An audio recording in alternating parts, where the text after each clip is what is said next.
यो पुलले हर्दी र देवपुरलाई जोडेको छ। अब आवाजावतको लागि निकै सहज बनेको छ। उद्घाटन भएसँगै यो पुल सञ्चालन भए लगतै अब भने गाउँमा सजिलै अटो, टेम्पो, बस, बाइक जस्ता यातायातका साधनहरू भने सजिलै अब चल्न सक्छ। म तपाईँलाई यो दृश्य देखाइरहेको छु। ठ्याक्कै नजिकै आइसकेको छु। दर्शक पनि यो भने काली गण्डकीको पुल हो, नयाँ पुल।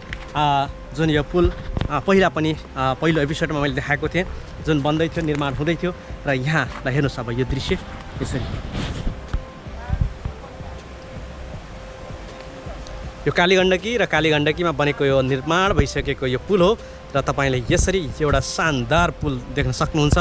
र यो भ्यू अति सुन्दर भ्यू देखिएको छ यहाँबाट।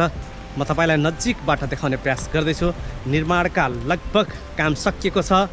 अब केही पनि बाँकी छैन। अब निर्माणका सम्पूर्ण कामहरू सकिसकेको छ।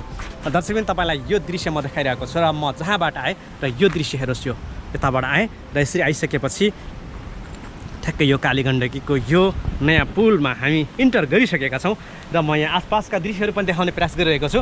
तपाईँले यहाँनिर देख्न सक्नुहुन्छ। यति बेला यो भनेको गण्डकी नदी, काली गण्डकी नदी हो र बहाव बढेको छ। सुन्दर दृश्य तपाईँले यहाँनिर देख्न सक्नुहुन्छ।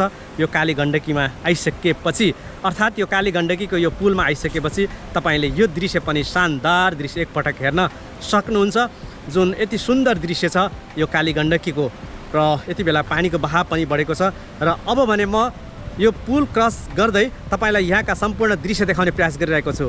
अति सुन्दर देखिएको छ यो काली गण्डकीको पुल। र यति बेला तपाईँलाई यो दृश्य म देखाइरहेको छु। यो काली गण्डकीको एउटा नयाँ पुल हो, जुन पुलले दुईटा जिल्लालाई जोडेको छ। नवलपरासी र तनहुँ जिल्लालाई जोडेको छ र जुन जोड्ने काम गरेको छ। र दुईटा गाउँलाई पनि यातायातको लागि सुविधा अब बनिसकेको छ। यसरी यो दृश्य तपाईँलाई म देखाइरहेको छु। अब म तपाईँलाई अझै नजिक ल्याउँदैछु। ल हेर्नुहोस्, यो अति सुन्दर छ, अति शानदार देखिएको छ।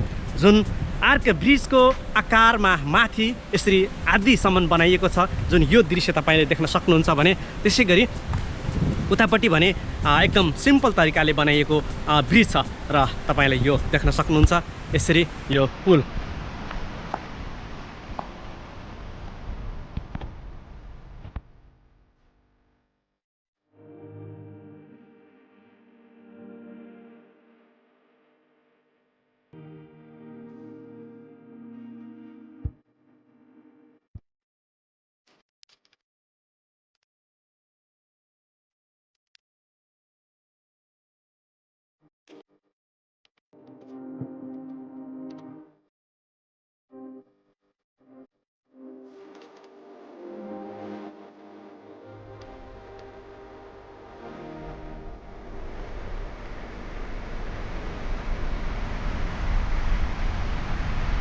दर्शक यति बेला म तपाईँलाई यो दृश्य देखाइरहेको छु, काली गण्डकीको नयाँ पुल।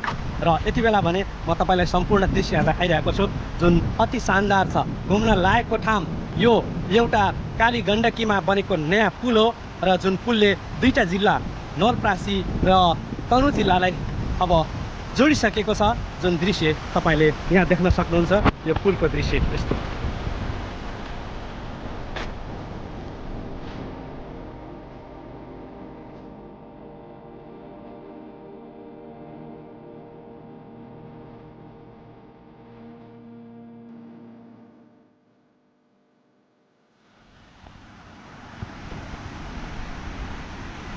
यो भने आर्क ब्रिजको स्टाइलमा रहेको छ आदि। र म यो पुलको बीच भागमा आइसकेको छु। र जुन शानदार यो भ्यू जुन देखिएको छ। र अब भने अगाडिपट्टिको बाँकी भ्यूलाई म देखाउँछु। जुन यो खालको निर्माण बनेको छ, यो खालको पुल बनेको छ यहाँनिर। र यो पुललाई दुई भागमा विभाजन गरिएको छ। एक खालको पुल यो हो भने अर्को तपाईँले देख्न सक्नुहुनेछ यो स्टाइलले बनेको यो पुल तपाईँले यति बेला देख्न सक्नुहुन्छ। निकै रमाइलो छ यो पुल, निकै शानदार पुल छ यो। र यसरी यो काली गण्डकीमा बनेको एउटा अर्को पुल आज म तपाईँलाई देखाइरहेको छु। र यहाँका आसपासमा रहेका दृश्यहरूलाई पनि म तपाईँलाई देखाउने प्रयास गरिरहेको छु। र यो तपाईँले यति बेला देख्न सक्नुहुन्छ।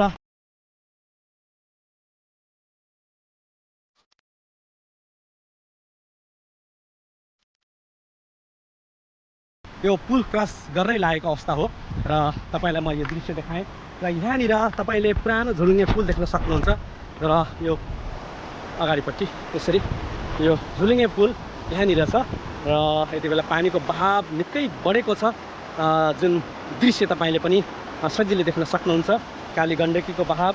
हुन त यति बेला काली गण्डकीदेखि लिएर विभिन्न नदीनालाहरूको बहावको क्रम बढ्ने क्रममा छ र यसरी तपाईँले यो काली गण्डकी पुलको र यो बहावको दृश्यलाई यहाँ सजिलै देख्न सक्नुहुन्छ।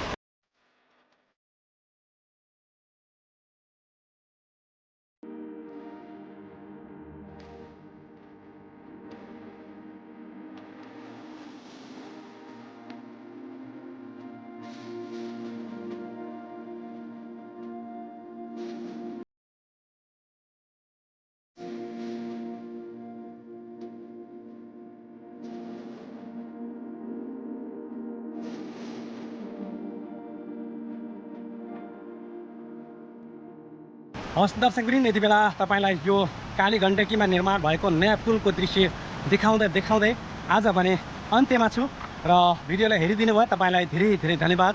फेरि पनि अर्को एपिसोडमा भेट हुने नै छ, तबसम्मको लागि बिदा हुन चाहन्छु। हस्त नमस्कार।